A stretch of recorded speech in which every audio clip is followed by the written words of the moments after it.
வணக்கம். நானும் ரொம்ப நாளாக இந்த தொட்டியில் அந்த செடியை மாற்றி வைக்கணும் அப்படின்னு நினைக்கிறேன். அது முடியவே இல்லை. வேலை இருந்துகிட்டே இருக்குது. கொஞ்ச நேரம் கிடச்சிட்டா லைவில் உங்கள் கூட பேசிகிட்ருக்கேன். அந்த மாதிரி இருக்கா? இன்றைக்கி நான் நினச்சிட்டேன், இன்றைக்கி கண்டிப்பாக இந்த செடியை இன்றைக்கி மாற்றி வைக்கிறோம். மண் பத்தலைன்னா கூட அப்புறமா இந்த ஈவினிங் வாங்கிட்டு அது மேலே போட்டுக்கலாம் அப்படின்னு சொல்லிட்டு இன்றைக்கி இந்த வேலையை ஆரம்பிச்சிட்டேன். அந்த 3 செடியை மட்டும் இந்த 3 தொட்டிலையும் மாற்றி வைக்க போகிறேன். இந்த 3 தொட்டிலையும் ஒரு தொட்டியில் பார்த்திங்கன்னா சாமியோட பூவெல்லாம் மீதி இருக்கும் இல்லைங்களா, அதையெல்லாம் எடுத்து சேர்த்து வச்சுருந்தேன்.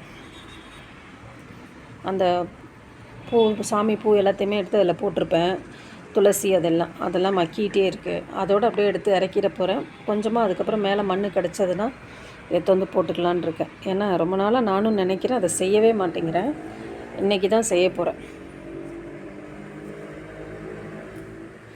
ஏன்னா ரொம்ப வேலை நான் பெண்டிங்கில் வச்சுக்கிட்டே இருக்கேன்.